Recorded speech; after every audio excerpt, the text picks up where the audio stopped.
1 Coríntios, capítulo 11, o apóstolo São Paulo está como sempre, desejoso de ver as igrejas que ele havia tido a responsabilidade de organizar, de fundar, de estabelecer. Ele sente no coração a responsabilidade de continuar pastoreando, orientando, ajudando, fortalecendo e abençoando. Era uma função apostólica do apóstolo São Paulo. Ele, portanto, passava pelas igrejas, né, que ele havia participado da sua implantação e deixava não só os ensinos àquele grupo, mas depois, quando saía, enviava-lhes uma carta, ou para uma igreja, ou para várias igrejas, para uma região onde estavam várias igrejas, mandava uma carta orientando, falando, observando, né, e recomendando algumas coisas importantes por tudo aquilo que naturalmente chegava ao conhecimento dele, né, que estava ocorrendo naqueles grupos, naquelas igrejas cristãs que estavam naquela época multiplicando-se. Então, Paulo é alguém ansioso de ver que a sã doutrina, né, as verdades da Escritura deveriam ser preservadas, mantidas, fiéis até o dia final. Então, ele era um homem zeloso por todo o ministério que o Senhor lhe havia concedido. E o apóstolo São Paulo, quando escreve aos Coríntios, ele escreve 2 cartas. Esta primeira carta, ele escreve exatamente falando a respeito das preocupações que ele tinha com alguns grupos dentro da própria igreja, né, e algumas circunstâncias e situações dentro da própria igreja que precisavam ser resolvidas, dirimidas, né, cujos pastores e líderes daquelas igrejas precisavam estar atentos. E uma das coisas fundamentais que ele tratava eram as questões relacionadas com os relacionamentos que as pessoas mantinham. Porque cristianismo é conhecido não por eu viver uma fé isolada, pessoal. É conhecido por eu expressar a minha fé às pessoas. Como é que eu expresso a minha fé às pessoas? Falando de Cristo para elas o tempo inteiro? Usando os textos bíblicos o tempo inteiro para convencê-las? É assim que a gente mostra Cristo às pessoas? Mostrando os textos, mostrando que nós temos um conhecimento fantástico das Escrituras através das citações das Escrituras. Quanto mais citamos as Escrituras, mais convencemos as pessoas. Bom, claro, a palavra de Deus é o poder de Deus para a salvação de todo aquele que crê. Mas mais do que estas citações das Escrituras, porque nós não entendemos o que aconteceu conosco quando nós nos tornamos um em Cristo. Quando nós nos tornamos um em Cristo, agora, a vida que nós recebemos é a vida de Cristo. A melhor maneira de nós apresentarmos Cristo às pessoas é nós nos apresentarmos às pessoas. Vou repetir esse raciocínio, porque eu sei que muitos se chocaram. Não é o apóstolo São Paulo que diz que agora não somos mais nós que vivemos, mas é Cristo que vive em nós? Sim ou não? Não é o apóstolo São Paulo que diz que Cristo agora é a nossa vida? Sim ou não? Sim. Cristo mas espera aí, a gente crê nisto de fato? Ou é apenas uma informação bonita que nós recebemos, né, da nossa Bíblia? Porque a gente lê a Bíblia às vezes só para receber informações. É verdade? Cristo é a nossa vida? Então, qual é a maneira de pregar o Evangelho para as pessoas? Mostrar o Evangelho através da minha vida. Porque posso eu pregar 1000 sermões e, com uma atitude desonesta, eu arrebentar com tudo. Posso pregar 1000 sermões inspiradores e, com um ato de grosseria, de injustiça, de violência, eu posso apagar tudo aquilo que eu ensinei ao longo da minha vida, ou não? Então, o que é que o mundo espera? Espera que o Cristo encarnado, que é o Cristo que veio viver a vida dele em mim e em você, ele se manifeste em mim e em você. Porque as pessoas estão mais interessadas não no que eu falo, mas no que eu vivo, no que eu pratico. As pessoas estão mais interessadas no seu estilo de vida, na maneira como você vive, como você reage, como você se comporta. É assim que as pessoas estão querendo saber se Cristo é a sua vida. Porque quando você diz que Cristo é a sua vida, porque se você repete chavões que são repetidos constantemente por aí, né? O sangue de Jesus tem poder, está amarrado, essas bobagens, tudo que crente gosta. Então, para com isto. O mundo está querendo saber se Cristo é a sua vida. Sua esposa quer saber se Cristo vive em você pela maneira como você a ama. Que assim como Cristo ama a igreja, assim o marido deve amar a sua esposa. Não é assim que o apóstolo São Paulo diz? É como Cristo. Sempre é como Cristo. Isso é Efésios, quando Paulo está ensinando, né? Capítulo 5, verso 18 em diante. Paulo está ensinando como é que funciona. Como Cristo. Como Cristo. Como Cristo ama, como Cristo perdoa, como Cristo é paciente, como Cristo é bondoso, como Cristo é santo, como Cristo é fiel. É como Cristo, não é como religioso. Ouviu? Sua esposa vai saber que você é cristão de fato pela maneira que você a ama, como Cristo ama a igreja, diz Paulo. Seu marido vai saber que a senhora tem a vida de Cristo pela maneira como a senhora coopera com ele em submissão e amor. Submissão não é subserviência. Submissão é cooperação. É outra coisa. Aí não tem maior nem menor.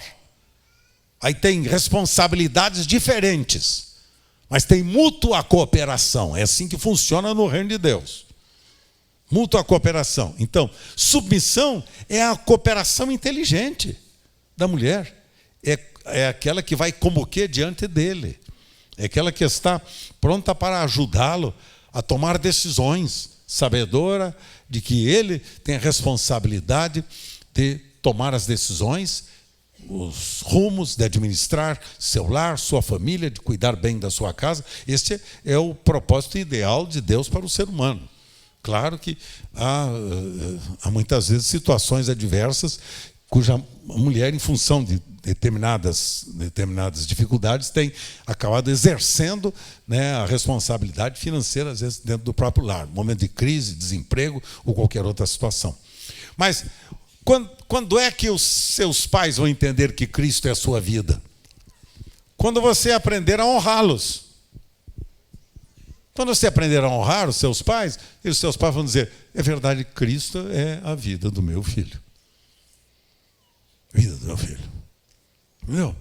Então, o problema do cristianismo é que nós temos muita história e pouca experiência. E o resultado de tudo isso é que as pessoas não conseguem expressar, de fato, a vida do Cristo real, através da vida delas, porque elas nunca experimentaram o grande milagre chamado regeneração.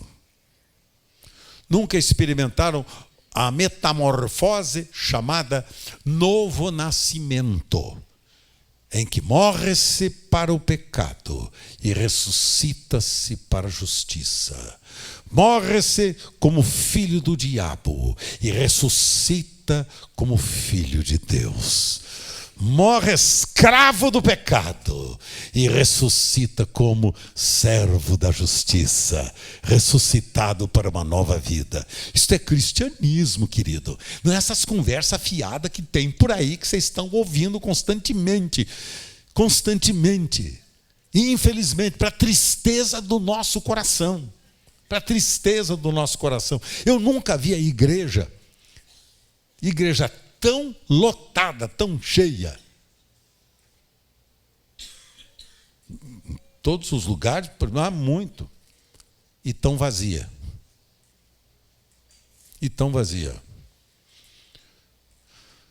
Tão cheia de pessoas.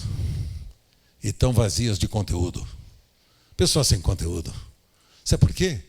que não conhecem as Escrituras e não experimentaram o grande milagre do novo nascimento, da regeneração, da nova vida. Então nós temos religiosos sem Cristo. Ouça que isto é sério que eu estou lhes dizendo. Conhecem religiosos sem Cristo. Por isso, essas bobagens que vocês veem por aí o tempo inteirinho. Melhor maneira de você pregar o Evangelho para o seu marido é expressar Cristo para ele.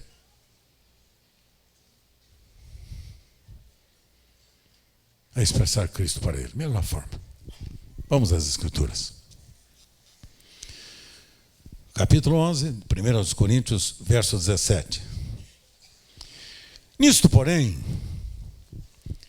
que vos prescrevo, não vos louvo, porquanto vós vos ajuntais, não para melhor, e sim para pior. Paulo estava aqui orientando, instruindo a igreja em Corinto quanto à celebração da ceia do Senhor. É o que nós vamos fazer aqui nesta manhã. Vamos ver o que é que Paulo diz para a gente tomar a ceia. Quais são as condições e características para nós tomarmos a ceia hoje. Vamos lá. Porque antes de tudo estou informado haver divisões entre vós quando vos reunis na igreja. E eu até em parte o creio. O que é mesmo? Que o apóstolo São Paulo está destacando. Estou informado que vocês têm o quê? Divisões dentro da igreja. Estão divididos. Cada um faz o que lhe dá na cabeça. Cada um anda pelos seus próprios caminhos. Cada um faz o que bem quer e o que bem entende. Porque até mesmo importa que haja partidos entre vós, para que também os aprovados se tornem conhecidos no vosso meio. Então Paulo está destacando o seguinte: até é importante que haja mesmo esse tipo de situação dentro da igreja, dessas divisões, porque só assim que a gente conhece aqueles que verdadeiramente são aprovados por Deus. Que você vai conhecer a diferença entre uma laranja boa e uma laranja podre, é justamente quando você abre, quando você descasca, quando você prova. Fora disso, ela parece laranja de qualquer jeito. Entre vós, dizia Paulo, há divisões.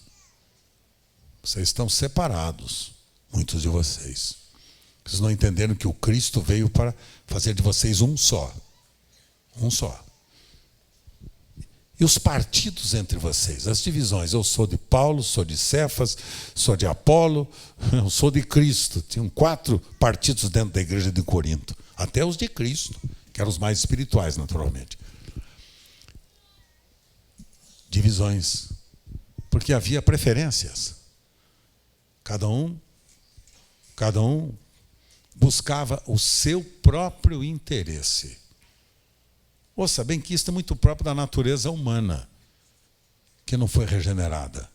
Porque na natureza humana, que foi transformada em natureza divina, pela obra do Calvário, por intermédio de Jesus, essa natureza torna-se coparticipante da natureza divina, diz o apóstolo São Pedro. Coparticipante, torna-se igual à natureza divina.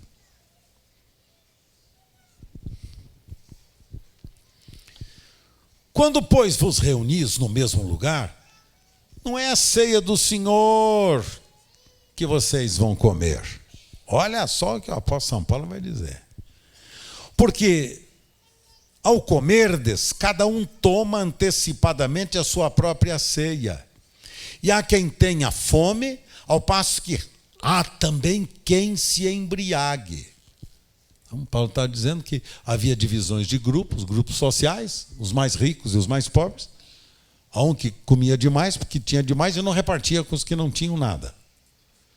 E até aqueles que se embriagavam, porque bebiam demais. Portanto, não tinham capacidade não tinham bom senso de repartir os seus alimentos com aqueles que que nada possuíam ou que tinham muito pouco. Então Paulo mostra que essa é uma maneira de produzir-se divisão dentro de uma igreja. Há quem tenha fome e há aquele que se embriague. Não tendes, porventura, casas para comer ou para beber? É melhor então ficar em casa, diz Paulo. Em vez de vir, então fica em casa, comendo, já que você só gosta de comer e de beber mesmo, fica na sua casa.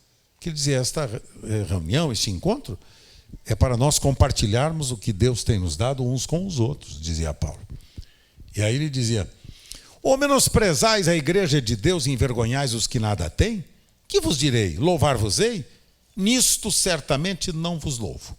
Aí Paulo diz assim: porque eu recebi do Senhor o que também vos entreguei, que o Senhor Jesus, na noite em que foi traído, tomou o pão. E tendo dado graças, o partiu e disse: isto é o meu corpo que é dado por vós, fazei isto em memória de mim. Por semelhante modo, depois de haver ceado, tomou também o cálice, dizendo: este cálice é a nova aliança, o novo testamento no meu sangue. Fazei isto todas as vezes que beberdes, em memória de mim. Porque todas as vezes que comerdes este pão e beberdes o cálice, anunciais a morte do Senhor até que ele venha. Por isso, aquele que comer o pão ou beber o cálice do Senhor indignamente será réu do corpo e do sangue do Senhor. Vamos ler todos juntos o verso de número 27. Por isso, aquele que comer o pão ou beber o cálice do Senhor indignamente será réu do corpo e do sangue do Senhor. Eu já vou explicar para vocês o que é esse indignamente. Já vou mostrar para vocês o que Paulo dizia sobre o que é comer com indignidade o corpo do Senhor. E aí então vamos fazer um exame pessoal antes de nós cearmos hoje, participarmos da mesa do Senhor. E aí Paulo dizia, verso 28, examine-se, pois, o homem a si mesmo, e assim então coma deste pão e beba desse cálice. Pois que come e bebe sem discernir o corpo, come e bebe juízo para si. O que é discernir o corpo? Quer dizer, é não ter o discernimento que faz parte de um só organismo vivo, o corpo de Cristo. Quem acha que pode viver o cristianismo isolado, independente, este não deveria tomar a ceia do Senhor. Os independentes não devem tomar a ceia do Senhor. Aqueles que acham que devem viver a vida cristã do jeito que lhes dá na telha, que lhes dá na cabeça, não tomem a ceia. Porque a ceia é para que o corpo seja com isto beneficiado, enriquecido, fortalecido. A ceia, já que nós somos o corpo de Cristo, todos nós, a igreja é o corpo de Cristo, como o corpo de Cristo, um é a mão, outro é o pé, outro é o braço, outro é, enfim, cada um órgão, um membro. Como membros do corpo de Cristo, nós fazemos parte uns dos outros, como membros do corpo místico de Cristo. Fazemos parte deste corpo. Veja, se nós tivermos isto em grande entendimento, nós jamais teríamos entre nós divisões, contendas, preferências, briguinhas, porfias, iras, emulações, pelejas, jamais teríamos entre nós. Sabe por quê? Porque como é que eu posso ofender o meu próprio corpo? Diz o apóstolo São Paulo. Alguém, por acaso, esmurra o seu próprio corpo? Jamais. Pelo contrário, cuida bem do seu corpo para que ele fique cada vez melhor. E se precisar, faz uma plasticazinha para dar um toque lá, um plus um pouquinho melhor. Cada um quer ter o corpo melhor, mais bonito, mais bem conservado.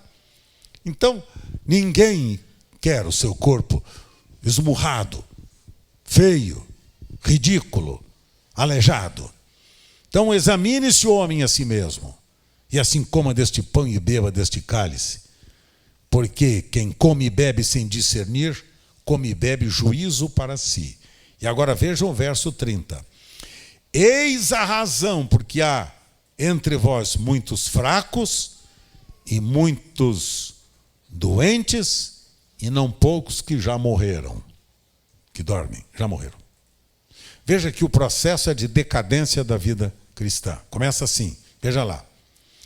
Ele começa primeiro entre aqueles que são fracos, depois doentes, depois dorme. Começa fraquinho, enfraquece, não tem mais amor pela palavra, não tem vida devocional significativa, não tem tempo de separação para com Deus na oração. Então, no início era tão diferente, mas agora foi diminuindo. As amizades que ele começa agora a manter, amizade leviana, amizade de shopping center. Já viu amizade de shopping center? Nossa, tem amigas de shopping center. Deve ser um perigo, né? Tem os amigos também, os amigos de outras eventuais festas, né?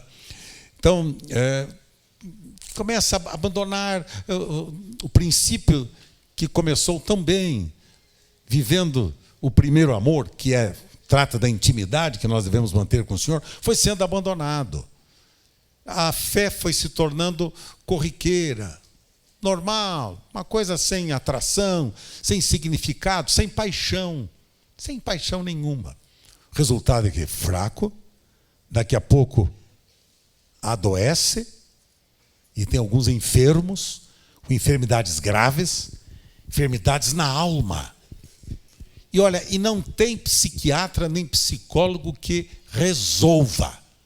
Com todo o respeito que eu tenho aos psiquiatras e psicólogos, que eu os tenho na minha família também, gente que cuida desta área, e que não são capazes de resolver o problema psicológico nem psiquiátrico de muitos e muitos que precisavam só de um toque, chamado consciência de pecado, arrependimento, confissão e abandono. E o resultado é a paz de Deus guardará o vosso coração e os vossos sentimentos, alma, em Cristo Jesus, nosso Senhor. É tão simples assim? É. Porque ou a vida de Cristo na minha vida é uma realidade, ou então é melhor eu me internar num hospício. Ora, para com isso. Precisamos ter coerência da nossa fé. Coerência da nossa fé. Ou Cristo é a minha vida, ou então é melhor eu me internar. Um sanatório para tratamento de doença mental. Se Cristo é a minha vida, tomemos posse da vida de Cristo em nós.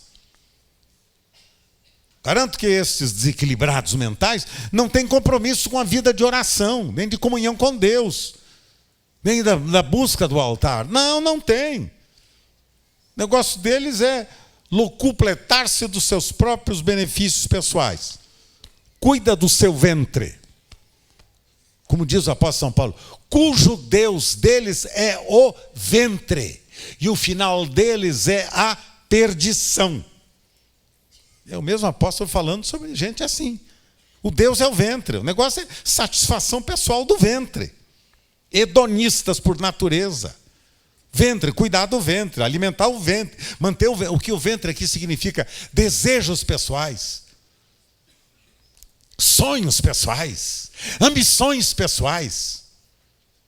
Por isso que tem casamentos tão falidos. Por isso que tem empresários tão problemáticos. Por isso que tem donas de casa tão derrotadas. Por isso que tem gente tão complicada. Porque não entendeu que o cristianismo é o instrumento que Deus quer que, chegando a mim, me revele o Cristo que promove a paz abundante de Deus, quando eu, por intermédio do seu Filho Jesus, me reconcilio com Deus. Só quando nós éramos inimigos de Deus é que nós tínhamos esses conflitos sem solução. Mas agora Deus nos chama de amigos. E se Ele me chama de amigo, Ele quer que eu o conheça, que eu ame, que eu ande com Ele. Amigo é para andar com Ele, para viver a vida ao lado dEle. É meu amigo, para que eu tenha intimidade com Ele, conheça Ele, conviva com Ele. Então diz o apóstolo São Paulo, quero que vocês saibam o seguinte: examinem-se, pois, a si mesmos, e assim comam deste pão e assim bebam deste cálice. Voltem comigo no capítulo de número, capítulo 6. E agora, veja o que o apóstolo São Paulo diz. 1 Coríntios 6.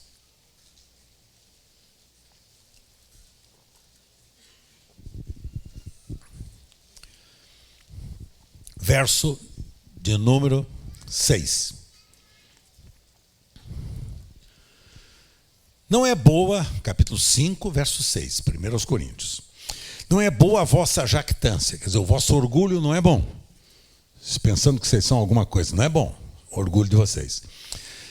Vocês não sabem que um pouco de fermento leveda toda a massa? Vamos ver qual é o fermento que leveda?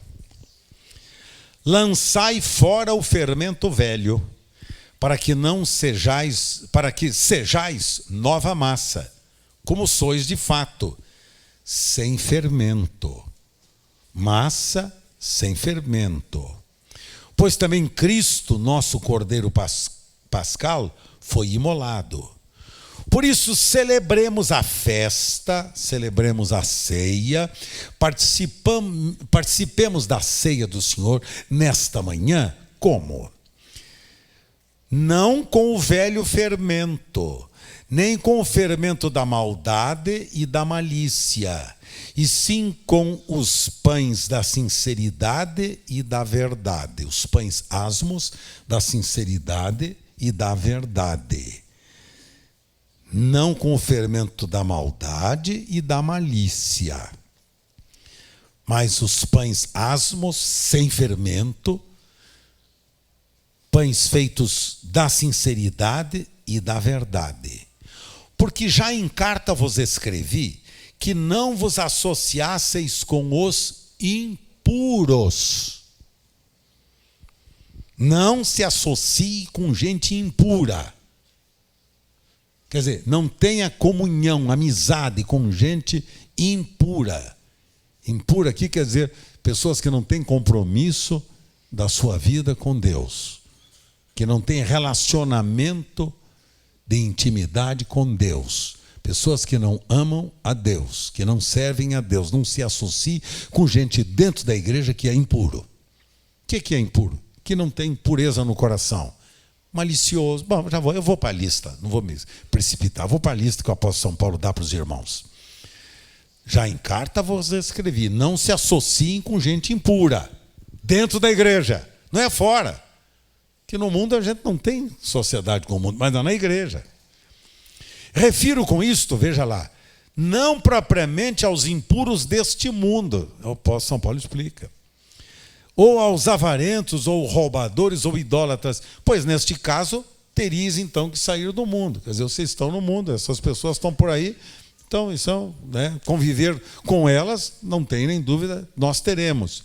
Mas dentro da igreja, como membros do corpo de Cristo, e são impuros, Paulo diz, estes são portadores do fermento que Jesus qualificou de fermento de Herodes, que era o fermento dos fariseus, era o fermento que contaminava todo o judaísmo e que fatalmente poderia ter contaminado também o cristianismo se Jesus não tivesse advertido.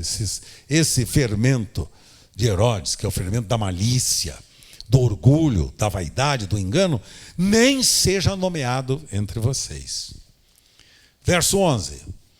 Mas agora vos escrevo, não vos associeis, ouça bem agora, com alguém que, dizendo-se irmão, for o quê? Vamos à lista, for impuro, que mais? Avarento, que mais? Idólatra. Idólatra não é que idolatra um ídolo de metal, de barro, não. Muitos idólatras são aqueles que adoram-se a si próprios. São adoradores de si mesmos. Viu? A gente pensa que idólatra aqui é adoradores de si mesmos. Ou adoradores de bens, de conquistas, de dinheiro. O dinheiro faz deles o grande ídolo da vida. Ou então o emprego, o trabalho, a profissão. Não tem tempo para nada, nem para Deus. Porque o ídolo é o trabalho. Então, idólatras ou maldizente. Ouça bem, não dá para tomar a ceia do lado de gente maldizente, fofoqueira, safada.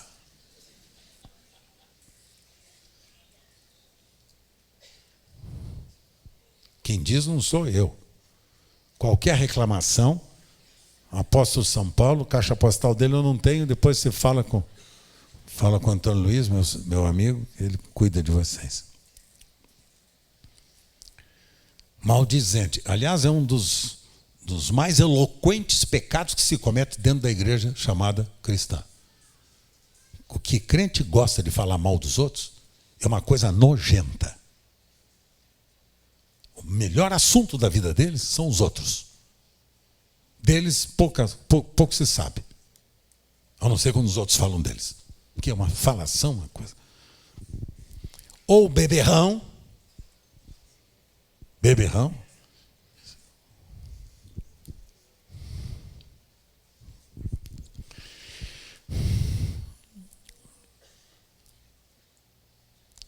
Ou roubador.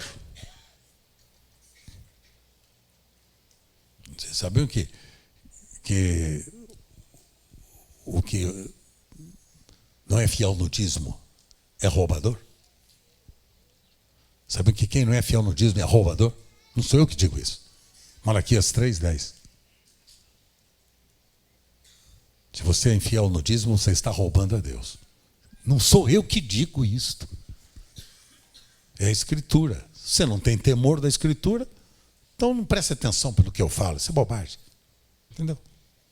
Se você não dá atenção e respeito à Escritura, que é a palavra de Deus, para mim, você acha que você vai respeitar a mim? Ah, para com isso. Com este tal, vamos lá, nem ainda, com mais. Vamos tomar ceia hoje. Com que tipo de fermento do nosso lado, à nossa frente, ou às nossas costas, ou nós mesmos? Porque a gente só vê o fermento nos outros, né? Pior é não ver na gente. Pois com que direito haveria eu de julgar os de fora? Não julgais vós os de dentro? Os de fora Deus os julgará. Expulsai, pois, dentre vós o malfeitor, diz Paulo. É para expulsar dentre vós gente que comete tal malfeito. Malfeitor, para ser expulso. Que tipo de gente? O impuro, avarento, idólatra, maldizente, beberrão, roubador. Não come com ele, tire fora. Por quê? Porque ele vai contaminar o corpo de Cristo. Vou para a lista, vamos para frente. Hoje eu resolvi vir aqui só para ler a Bíblia para vocês. Fazia tempo que eu não li a Bíblia, então eu quis ler com vocês hoje, né? Então, bom. Capítulo 6. Capítulo 6, do 1 Coríntios ainda. Verso. Vou começar do primeiro. Aventura-se algum de vós, tendo questão contra o outro, submetê-lo a juízo perante os injustos e não perante os santos? Não sabeis que os santos hão de julgar o mundo? Ora, se o mundo deverá ser julgado por vós, sois acaso indignos de julgar as coisas mínimas? Não sabeis que havemos de julgar os próprios anjos, quanto mais as coisas desta vida? Entretanto, vós, quando tendes julgar negócios terrenos, constituís um tribunal daqueles que não têm nenhuma aceitação da igreja. Para vergonha vou-lo digo, não há porventura nem ao menos um sábio entre vós que possa julgar no meio da irmandade? Mas irá um irmão a juízo contra outro irmão, e isto perante os incrédulos? Nossos problemas, nossas questões jurídicas contra os nossos irmãos, muitas vezes, quem está julgando são os ímpios, que zombam, inclusive, da nossa incoerência, da fé que nós declaramos ter.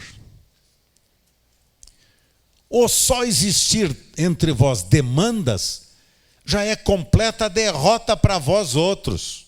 Só pelo fato de vocês viverem brigando, isso já é uma derrota, uma vergonha para vocês. Porque não sofreis antes a injustiça?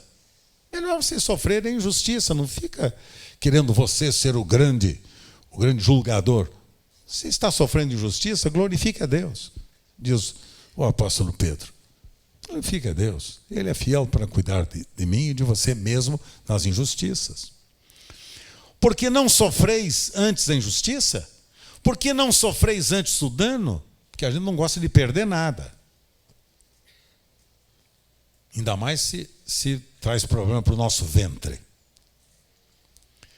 Mas vós mesmos fazeis a injustiça e vós fazeis o dano, e isto vós fazeis aos próprios irmãos.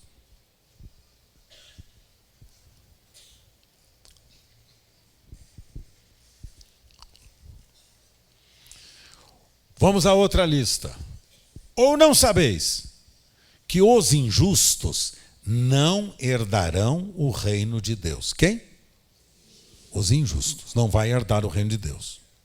Não vos enganeis. Vamos para a lista outra vez. Outra vez. Quem? Nem impuros. Novamente. Impuros. Os que não são puros. Maliciosos. Maliciosos. De doble palavra. De doble entendimento. De doble motivação. Nem impuros. Nem idólatras. Nem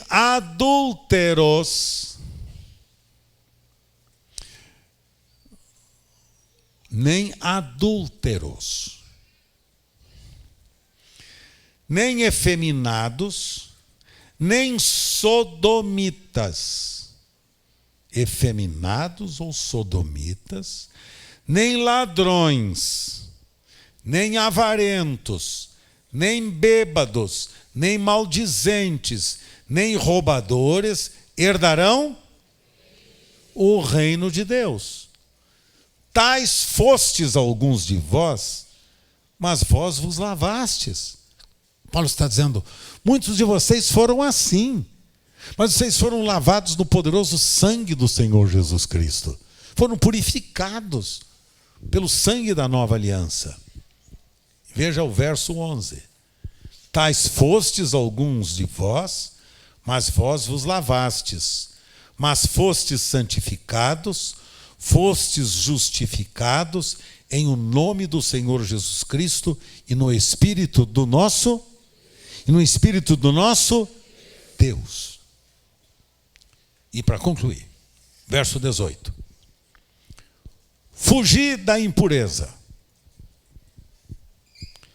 Qualquer outro pecado que uma pessoa comete é fora do corpo.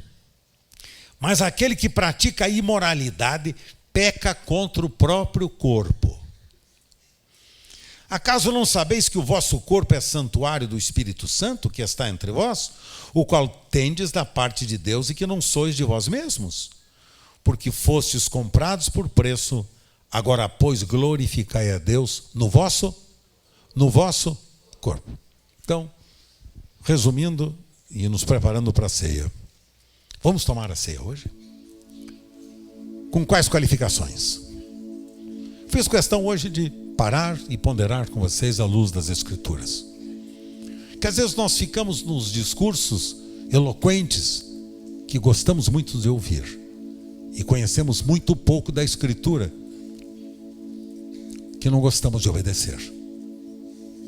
Hoje precisamos tomar a ceia do Senhor. E vamos tomar como? Restrições contra os irmãos, preferências, inimizades, porfias, iras, pelejas, dissensões. O apóstolo São Paulo diz que isso é obra da carne. Isso é obra da carne. Isso é carnalidade. Própria das pessoas que não fazem parte do corpo de Cristo. Porque o corpo de Cristo é santo. É santo e puro. Então como é que nós vamos sentar hoje à mesa? Como é que vão tomar a ceia do Senhor se você não tem unidade com a sua esposa? Se você não tem comunhão com seus filhos? Se você não honra seu pai e sua mãe? Se você não honra as autoridades sobre a sua vida? Se você não aprendeu a respeitar o seu patrão, os seus empregados? Se você não conseguiu ser honesto com a sua própria vida? Como é que podemos tomar ceia do Senhor desse jeito, pessoal? Com hipocrisia. Por isso que o apóstolo São Paulo diz: isso é o fermento da maldade. Este fermento leveda toda a massa. Que é o que tem acontecido hoje em dia nas igrejas. Começamos a fazer determinadas concessões. São feitas determinadas concessões que daqui a pouco, quando a gente vai ver, tornou-se hábito natural. Começamos com pequenas concessões. Pequenas concessões. Por isso que eu tenho dito à equipe pastoral com quem estive nessa semana: meus irmãos, absolutamente precisamos ser rígidos e firmes, né? Com toda a atividade que nós vamos exercer na vida pastoral.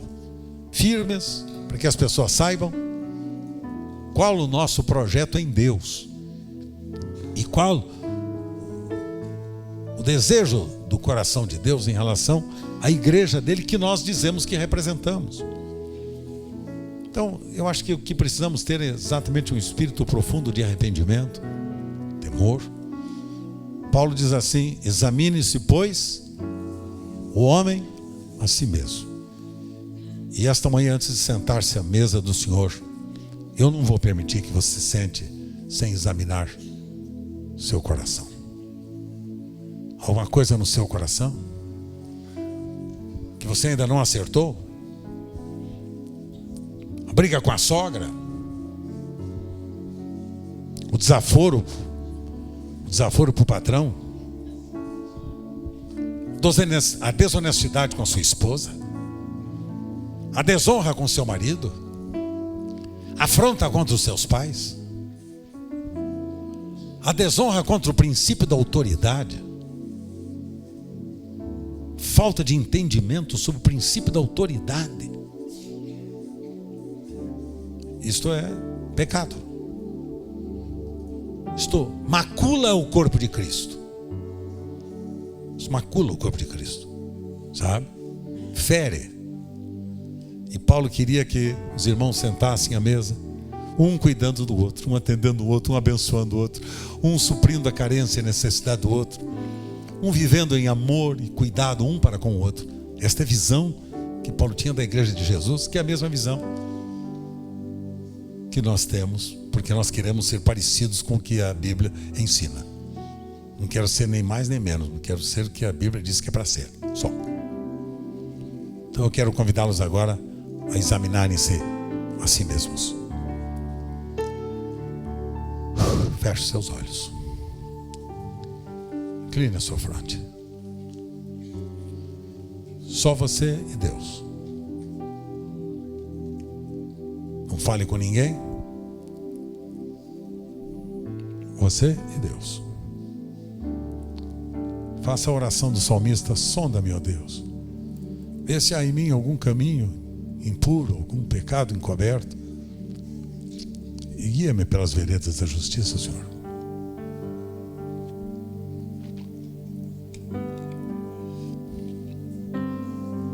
Sonda-me, ó Deus. Examina meu coração, Senhor. Vê se eu tenho ofendido o meu irmão. Vê se eu tenho sido desonesto com a minha esposa. Vê se eu tenho machucado o meu marido. Vê se eu tenho desonrado o meu pastor. Vê se eu tenho desonrado ao meu pastor.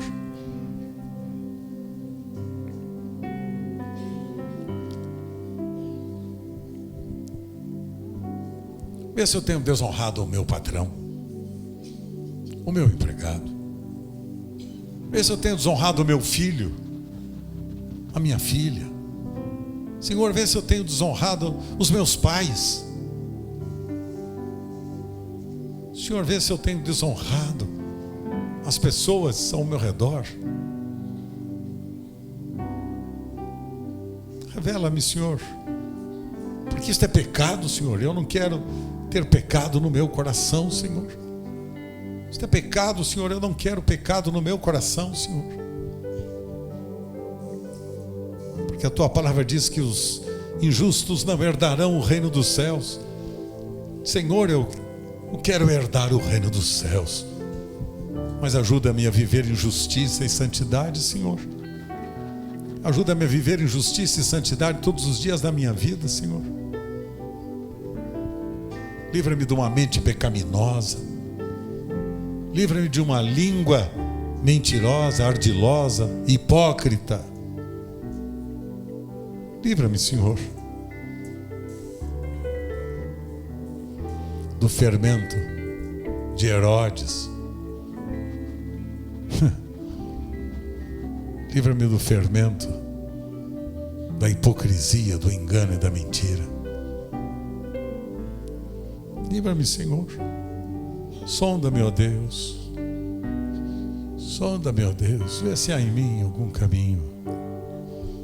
Senhor, tu me sondas e me conheces.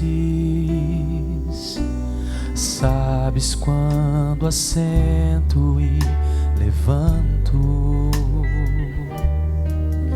Esquadrinhas meu andar e meu deitar. Conheces todos os meus